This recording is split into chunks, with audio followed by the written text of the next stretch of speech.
Skill জিনিসটা কি, দক্ষতা জিনিসটা কি? এটা হলো যে তুমি একটা বিষয়ের উপরে ওই বিষয়টা পুরোটা তোমার মাথার মধ্যে আছে, থাকার পর তুমি কি করবা, কাজ করাকালীন তুমি শুধু মাথা থেকে বের করে ওই প্রবলেম বা ওই সলিউশনটা তুমি দিবে। একজন ডক্টর সে যখন এমবিবিএস করে 4 বছর পড়াশোনা করে না, 1 বছর কি করে, ইন্টার্ন করে না? আচ্ছা, ডক্টররা কিন্তু যখন শিখে এটাও তো ওদের একটা স্কিল। শেখার সময় ওরা কি করে, মৃত রোগী যারা মানে যারা মারা যায় তাদেরকে কিন্তু অটোস্পি করে। অটোস্পি করে না, ওটা কি, ওটা হলো পুরো মানব দেহটাকে কেটে তার বিভিন্ন অংশ উপাংশ গুলো কিন্তু দেখে। একটা স্টুডেন্ট দেখে না, দেখে কি শিখে? এখন একটা ডাক্তার কিন্তু একজন রোগীকে দেখলে তার ভিতরে যে অর্গান বা যে সিস্টেমটা আছে সে কিন্তু বুঝতে পারে যে এর ভিতরে কি কি আছে, কি কি সমস্যা বা কি কি ধরনের সিমটম দেখা দিচ্ছে। অ্যাজ এ হিউম্যান হিসেবে তুমি ওইভাবে চিন্তা করো, একজন ডক্টর যেভাবে সে চিকিৎসা দেয় বা যেভাবে ডায়াগনোসিস করে, প্রবলেমটা ফাইন্ড আউট করে, সেম এটাও কিন্তু এটা একটা বৈদ্যুতিক যন্ত্র, এটা তার একটা সিস্টেমে চলে। তুমি সেই সিস্টেমটাকে ভালো করে ব্যক্ত করো, দেখবো যে তোমার মাথা থেকে যাচ্ছে এটা কি এই ট্রাবল দিচ্ছে, তাহলে কোথায় সমস্যা?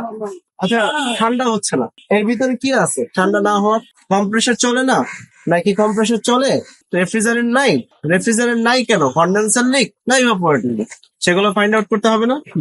এই যে এই ধাপগুলো অনুসরণ করে তোমাকে মূলত ওই কাজগুলো শিখতে পারবে। শুধু এটা কিন্তু আমি শুধু একটা রেফ্রিজারেটর দেখিয়েছি, এর মানে কি তোমরা রেফ্রিজারেটরই কাজ করবা না? তোমরা বিআরএফ প্রজেক্টে কাজ করবা, তোমরা সেন্ট্রাল এসিতে কাজ করবা, তোমরা বড় বড় প্ল্যান্টে কাজ করবা, তোমরা ছোট প্ল্যান্টে কাজ করবা, কোনো কাজই ছোট না। বাট তোমাকে ওই অভ্যন্তরীণ বিষয়টা তোমাকে জানতে হবে। একটা অ্যাকোমোডেটরের ভিতরে কিভাবে কাজ করে, একটা অয়েল সেপারেটরের ভিতরে কিভাবে কাজ করে, একটা লিকুইড রিসিভারের ভিতরে কিভাবে কাজ করে, একটা এক্সপানশন ভালভ কিভাবে কাজ করে, একটা ক্যাপিলারি টিউব কিভাবে কাজ করে, তার এই বিষয়গুলো তোমরা বেশি বেশি তোমার ভিতরে জানার আগ্রহ বাড়াতে হবে। এর মানে তোমার ভিতরে একটা ক্ষুধা বাড়াতে হবে। যদি তোমার মধ্যে আগ্রহ থাকে তাহলে ইনশাল্লাহ কি দেখতে পারবো না। আচ্ছা, এরপরে আমরা দেখবো ইলেকট্রিক্যাল কানেকশনটা। ইলেকট্রিক্যাল কানেকশনটা আসলে কিভাবে করেছে? এই যে ডোরটা ধরো, এই যে ডোর, এই ডোরের ভিতরে আসলে আছেটা কি বলতো? আর কিছু না, এটার কাজটা কি? এক কথায় তাপরোধক, আর কোনো কিছু না। এখন ডোরটা তো খুলতে হয়, এখন ডোরটা যদি খোলে এবং লাগানো হয় সেক্ষেত্রে রেফ্রিজারেটরের ভিতরে পুরো তাপটা তো বের হয়ে যায়, তাপ যেন বের না হয় এই জন্য মাঝখানে একটা রাবার ব্যবহার করা হয়েছে। রাবারটার নাম কি? গ্যাস। কি নাম? গ্যাস। এই গ্যাসকেটের মাঝখানে কি আছে, এর ভিতরে কি আছে?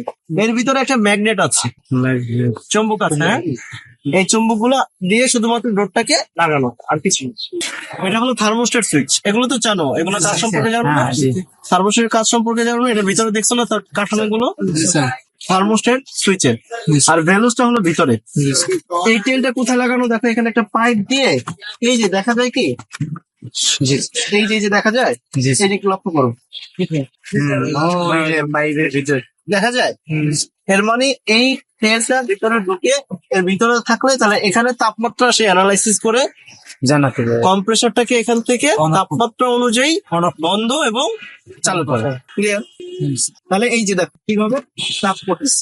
এরপরে দেখো এখান থেকে দেখো ইলেকট্রিক্যাল কানেকশন গুলো, এখান থেকে লাইট, ক্যাবিনেট ল্যাম্প, এখানে হিটারের সুইচ আছে, যে হিটারটা চলবে কি চলবে না তুমি এখান থেকে অন অফ করতে পারবা, এবং এখানে থার্মোস্ট্যাট সুইচ।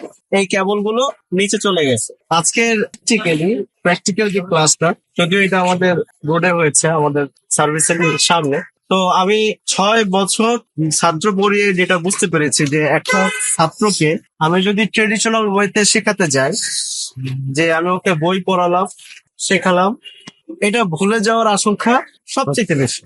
আজকে আমি যে জিনিসটা তাদেরকে খুলে দেখালাম এবং ব্রিফ দিয়ে দিলাম, আমার বিশ্বাস ইনশাল্লাহ ওরা দীর্ঘদিন এটাকে মাথায় রাখতে পারবে এবং এই অভিজ্ঞতা নিয়ে তারা জীবনে কাজ করে চলতে পারবে। তো আমি সবসময় বিশ্বাস করি teaching is the best way to learn. আমি নিজেও শেখানোর মাধ্যমে শিখি, আমি শেখাতে লজ্জা করি না এবং আমি শিখতেও লজ্জা করি না। সবাই ভালো থাকবেন, সুস্থ থাকবেন। আসসালামু আলাইকুম।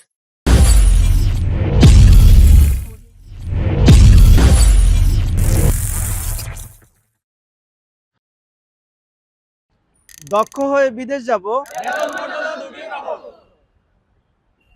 We are from